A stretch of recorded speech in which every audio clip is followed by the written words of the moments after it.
നമസ്കാരം.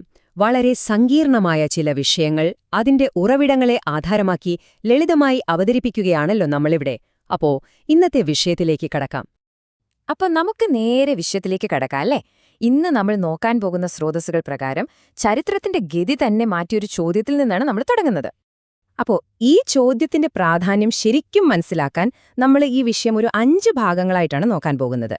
ഒരു നേതാവിന്റെ അവസാനത്തെ ആശങ്ക, പിന്നെ നിയുക്തനായ പിൻഗാമി, ഒരു വ്യാഴാഴ്ചയിലെ ദുരന്തം, ഒരു രഹസ്യ ഉടമ്പടി, അവസാനം പ്രവാചകന്റെ ആ എഴുതപ്പെടാത്ത വിൽപത്രം. ശരി, അപ്പൊ നമുക്ക് ആദ്യത്തെ ഭാഗത്തിലേക്ക് കടക്കാം. പ്രവാചകന്റെ വിയോഗത്തിനു ശേഷം തന്റെ സമുദായത്തിന് എന്ത് സംഭവിക്കുമെന്ന അദ്ദേഹത്തിന്റെ ആശങ്കയിലാണ് നമ്മളിവിടെ ശ്രദ്ധ കേന്ദ്രീകരിക്കുന്നത്. ഈ സ്രോതസ്സുകളൊക്കെ പറയുന്നത് എന്താണെന്ന് വെച്ചാൽ, പ്രവാചകന്റെ അവസാന നാളുകളിലെ ഏറ്റവും വലിയ ആശങ്ക അത് തന്റെ സമൂഹം, തന്റെ ഉമ്മത്ത് വഴിപിഴച്ച് പോകരുതെന്നതായിരുന്നു. അപ്പോ ഈ പ്രശ്നത്തിനൊരു പരിഹാരമായി ഈ വിവരണങ്ങളിലൊക്കെ ഒരാളെ കേന്ദ്രീകരിച്ചു പറയുന്നുണ്ട്, വളരെ സവിശേഷനായൊരാൾ. അദ്ദേഹത്തിന്റെ കഥ തുടങ്ങുന്നത് തന്നെ ഒരു അത്ഭുതമെന്ന് പറയാവുന്നൊരു സംഭവത്തിൽ നിന്നാണ്. ഇതാണ് നമ്മളെ രണ്ടാമത്തെ ഭാഗത്തേക്ക് കൊണ്ടുപോകുന്നത്. അതായത്, ഒരു പിൻഗാമിയെ മുൻകൂട്ടി നിശ്ചയിച്ചിരുന്നു എന്നതിന് സ്രോതസ്സുകൾ നൽകുന്ന തെളിവുകൾ എന്തൊക്കെയാണെന്ന് നോക്കാം. ഉദാഹരണത്തിന്, ഈ ഗ്രന്ഥങ്ങൾ പറയുന്നത് പ്രവാചകൻ പലതവണ തന്റെ തീരുമാനം വളരെ വ്യക്തമായി പറഞ്ഞിരുന്നു എന്നാണ്. അലിയുടെ പങ്കെന്തായിരിക്കുമെന്ന് നേരിട്ട് തന്നെ സ്ഥാപിച്ചു. ഇവിടെ വളരെ രസകരമായ ഒരു കാര്യം, അലിയെ ഒരു രാഷ്ട്രീയ പിൻഗാമി എന്നതിലുപരി പ്രവാചകന്റെ അറിവിലേക്കുള്ള ഒരു വാതിൽ, ഒരു കവാടം ആയിട്ടാണ് അവതരിപ്പിക്കുന്നത്. ഈ ദൈവികമായ ഇഷ്ടവും അംഗീകാരവുമൊക്കെ ചരിത്രത്തിലെ നിർണായക നിമിഷങ്ങളിലും പ്രകടമായിരുന്നു. ഖൈബർ യുദ്ധം അതിനൊരു വലിയ ഉദാഹരണമാണ്.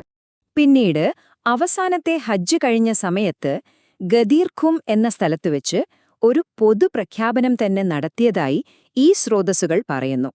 ഈ പിന്തുടർച്ചാ വിഷയം എല്ലാവരുടെയും മുന്നിൽ വെച്ച് ഒന്നുകൂടി ഉറപ്പിക്കാൻ വേണ്ടിയായിരുന്നു അത്.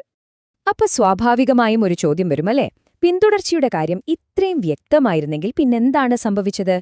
ഇതാണ് നമ്മൾ ചർച്ച ചെയ്യുന്ന വിഷയത്തിന്റെ ഏറ്റവും നാടകീയമായ ഭാഗം. പ്രവാചകന്റെ മരണത്തിനും വെറും 3 ദിവസം മുൻപാണ് ആ നിർണായക സംഭവം നടക്കുന്നത്. ചില സ്രോതസ്സുകളൊക്കെ ഇതിനെ വ്യാഴാഴ്ചയിലെ ദുരന്തം എന്ന് തന്നെയാണ് വിശേഷിപ്പിക്കുന്നത്. ആ നിമിഷം എത്രത്തോളം പ്രാധാന്യമുള്ളതായിരുന്നു, എത്രത്തോളം ദുരന്തപൂർണമായിരുന്നു എന്ന് പ്രവാചകന്റെ ഒരു അടുത്ത അനുചരന്റെ ഈ വാക്കുകളിൽ നിന്ന് നമുക്ക് മനസ്സിലാക്കാം. ഇവിടെ ആ പ്രധാനപ്പെട്ട സംഘർഷം വളരെ വ്യക്തമായി നമുക്ക് കാണാൻ പറ്റും. ഒരു വശത്ത് പ്രവാചകന്റെ നേരിട്ടുള്ളൊരു കൽപ്പന, മറുവശത്ത് അതിനെതിരെയുള്ള നേരിട്ടുള്ള ഒരു എതിർപ്പ്. ഈ എതിർപ്പിനെ പ്രവാചകന്റെ വാക്കുകൾക്ക് പിന്നിൽ ദൈവികമായൊരു അധികാരമുണ്ട് എന്ന് പറയുന്ന ഖുർആൻ വചനങ്ങളുമായിട്ടാണ് ഈ സ്രോതസ്സുകൾ താരതമ്യം ചെയ്യുന്നത്.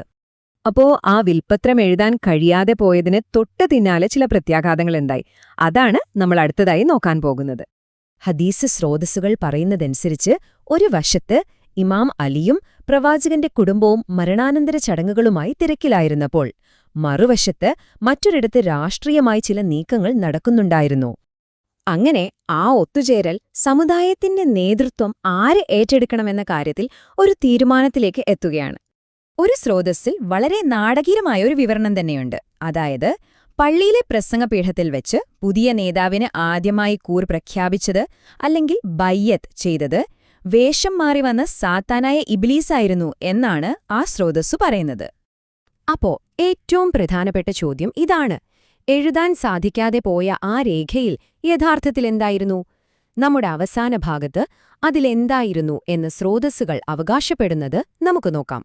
വിശുദ്ധ വിൽപത്രം എന്ന ഈ സ്രോതസ്സ് അവകാശപ്പെടുന്നത് പ്രവാചകൻ അന്ന് പറയാൻ ഉദ്ദേശിച്ച അതേ വാക്കുകൾ ഇതിലുണ്ട് എന്നാണ്. തന്റെ ജനത വഴിപിഴച്ചു പോകാതിരിക്കാനാവശ്യമായ മാർഗനിർദ്ദേശം ഇതാണെന്നാണ് പ്രവാചകൻ കരുതിയിരുന്നതെന്നും ഈ ഗ്രന്ഥം പറയുന്നു. അതനുസരിച്ച് ഇമാം അലിയിൽ തുടങ്ങി അദ്ദേഹത്തിന്റെ പിൻതലമുറയിൽപ്പെട്ട 12 പിൻഗാമികളുടെ, അതായത് 12 ഇമാമുകളുടെ ഒരു കൃത്യമായ ലിസ്റ്റ് തന്നെ അതിൽ പറയുന്നുണ്ട്. അതായത്, വ്യാഴാഴ്ചയിലെ ദുരന്തം എന്ന് വിശേഷിപ്പിക്കപ്പെട്ട ആ സംഭവത്തിന്റെ എഴുതപ്പെടാതെ പോയൊരു പൈതൃകമായാണ് ഈ രേഖയെ അവതരിപ്പിക്കുന്നത്. ഔദ്യോഗികമായി രേഖപ്പെടുത്താൻ കഴിയാതെ പോയ ഒരു മാർഗരേഖ. അപ്പോൾ നമ്മൾ അവസാനിപ്പിക്കുന്നത് ഈയൊരു ചിന്തയോടെയാണ്. ഇവിടെ നമ്മൾ കണ്ട ഈ സ്രോതസ്സുകൾ പറയുന്ന കഥയുടെയെല്ലാം അടിസ്ഥാനം എഴുതപ്പെട്ട ഒരു രേഖയല്ല, മറിച്ച് എഴുതപ്പെടാതെ പോയ ഒരു രേഖയുണ്ടാക്കിയ സ്വാധീനമാണ് അല്ലേ?